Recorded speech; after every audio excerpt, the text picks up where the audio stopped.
This is problem 12.4. It's on page 751. A spring scale A and a lever scale B, having equal lever arms for scale B, are fastened to the roof of an elevator and identical packages are attached to the scales as shown.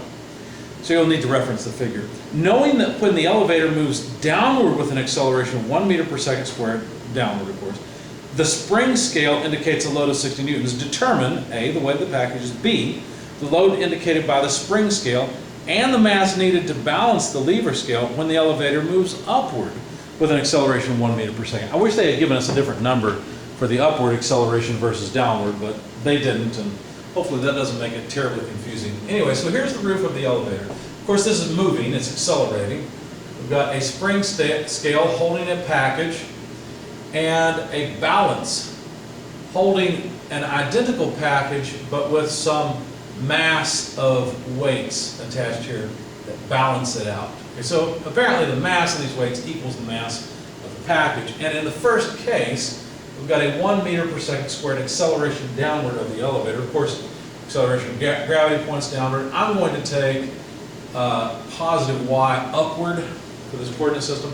And during this acceleration, notice that this spring scale weighs or measures 60 newtons. Okay? If we make a free body diagram of the package, there's force from the spring scale and weight acting downward. The kinetic diagram would look like this. Well, we'd have what? Mass times acceleration in the y direction, upward, because that's my coordinate direction.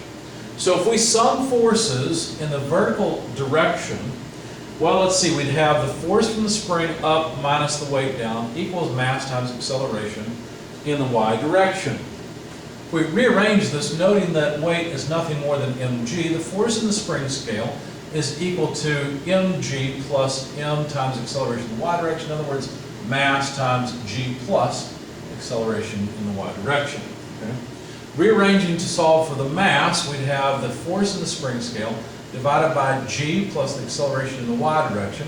And these are things we know, right? We know that, in fact, the acceleration of gravity acts, let's see, now I'm getting confused because our acceleration is actually, our acceleration in the y direction is actually a negative thing.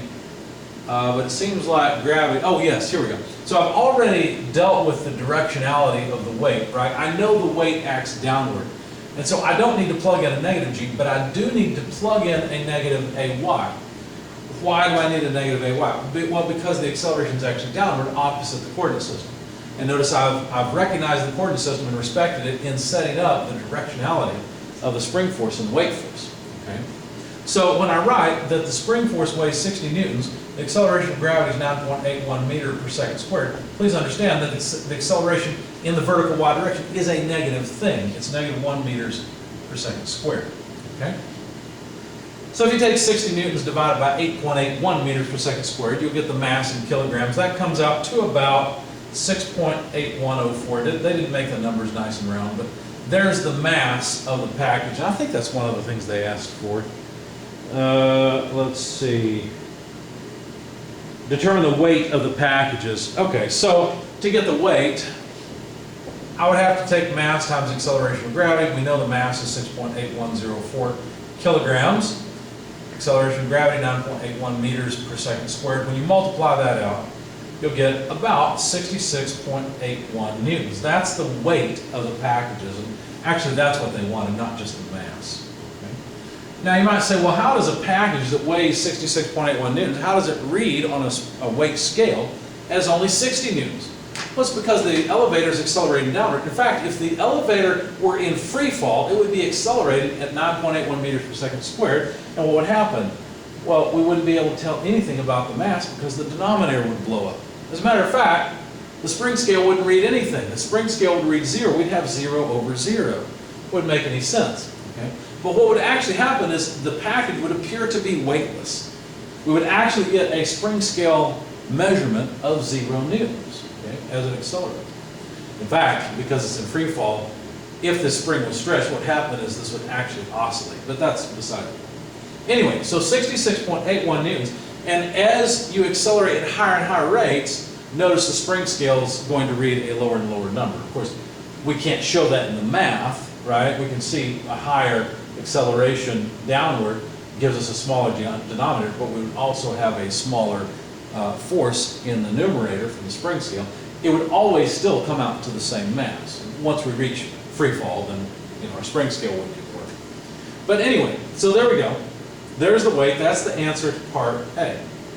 Now, what about the balance over here?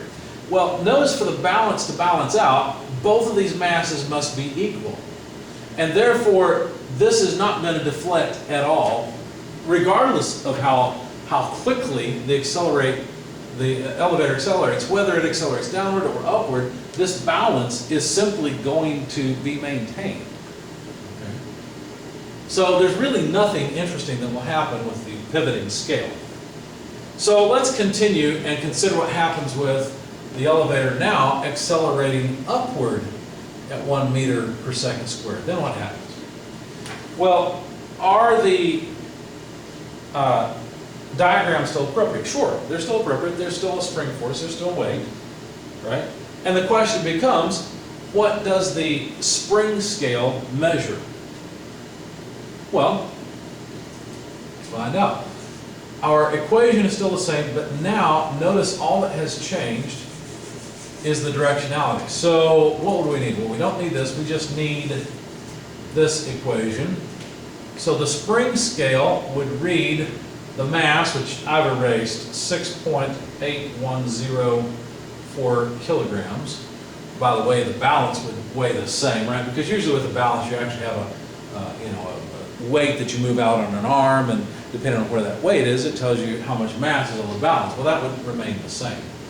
But for the spring scale, we would need the mass multiplied by 9.81 meters per second squared plus AY, because now AY is upward of 1 meter per second squared, and so that's 10.81 times 6.81.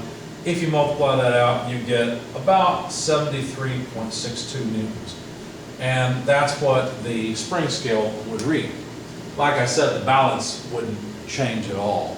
It would still read the exact same mass in both cases, because it needs the exact mass as the other side in order to balance out. So if their question is the load indicated by the spring scale, well, there we go. The mass needed to balance the lever. Well, when it's moving up, you just need the same mass. So the answer is simply, regardless of direction, 6.8104 kilograms for the mass of the counterweight.